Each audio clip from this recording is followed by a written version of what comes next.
ৰঙিয়া উচ্চতৰ মাধ্যমিক বিদ্যালয়ৰ যি মাটি সেয়া মাটি কোনোবা তেখেতসকলে উল্লেখ কৰা মতে দুগৰাকী ব্যক্তিয়ে অবৈধভাৱে বেদখল কৰি ৰাখিছিল।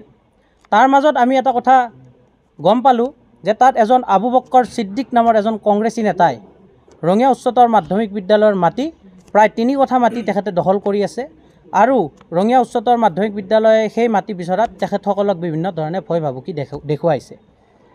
ইয়াৰ আঁৰে আমি এটা কথা প্ৰকাশ কৰিবলৈ খুজিছোঁ।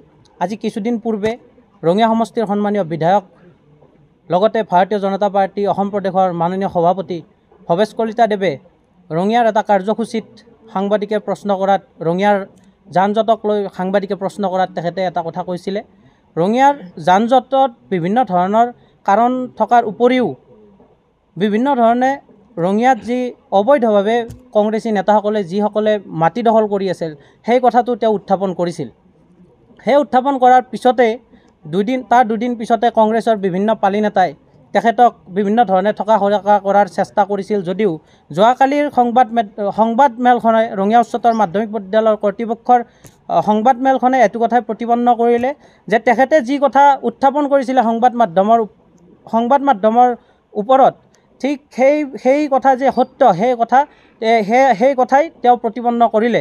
সেই গতিকে আমি এই সংবাদ মাধ্যমৰ জৰিয়তে ৰঙিয়াৰ প্ৰশাসনক কামৰূপ জিলাৰ প্ৰশাসনক লগতে অসমৰ মাননীয় মুখ্যমন্ত্ৰী হিমন্ত বিশ্ব শৰ্মা দেৱক আমি অনুৰোধ জনাইছোঁ, ঐতিহ্যমণ্ডিত ৰঙিয়া উচ্চতৰ মাধ্যমিক বিদ্যালয়ৰ মাটি যিসকলে অবৈধভাৱে বেদখল কৰি আছে অতি শীঘ্ৰেই এই মাটি বেদখলমুক্ত কৰি এই মাটি অতি শীঘ্ৰেই ৰঙিয়া উচ্চতৰ মাধ্যমিক বিদ্যালয়ৰ কৰ্তৃপক্ষক চমজাই দিয়ে যেন।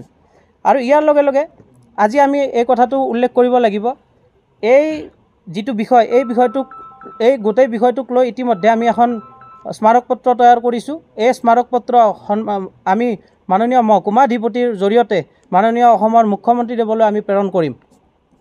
আজি কিছুদিনৰ পৰা আমি দেখি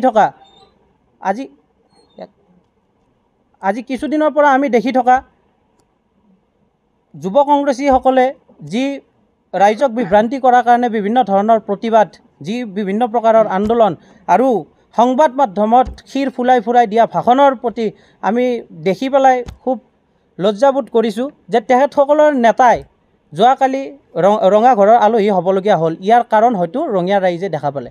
ভৱিষ্যতৰ দিনত এটা কথাই ঠিক, ভৱিষ্যতৰ দিনত বিভিন্ন কংগ্ৰেছী নেতাৰ বিভিন্ন দুৰ্নীতিৰ তথ্য ইতিমধ্যে আমাৰ হাতত আছে।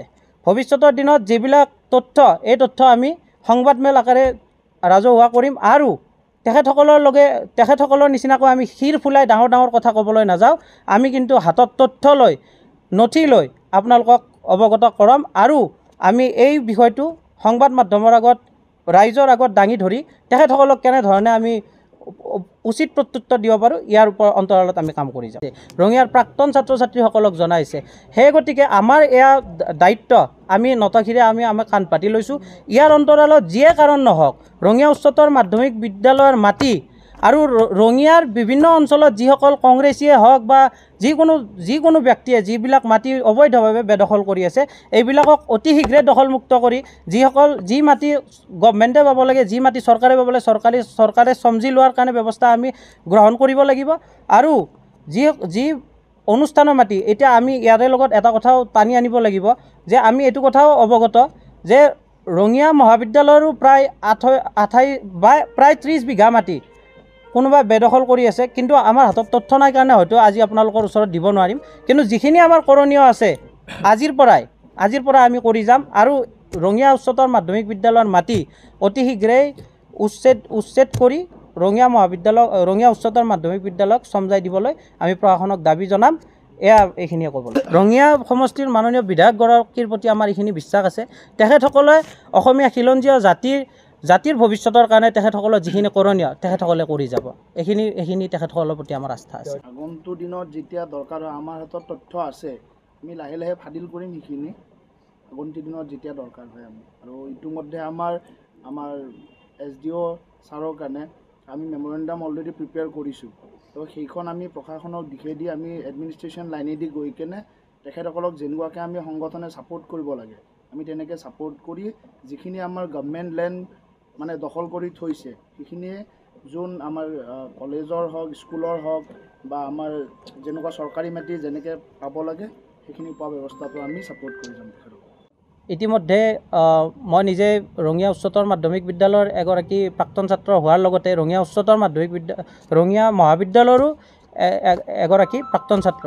সেই গতিকে আৰু লগতে আপুনি কোৱাৰ নিচিনা যি আৰবী মহাবিদ্যালয় আছে তাৰে যি মাটি যদি ক'ৰবাত বেদখল হৈ আছে এইখিনি অৱশ্যে মই জ্ঞাত নাছিলোঁ দাদা।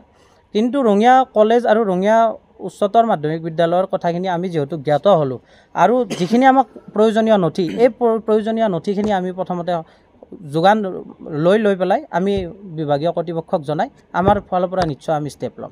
যিকোনো খবৰৰ বাবে যোগাযোগ কৰক 7099017330 অথবা 7099017990 নম্বৰত।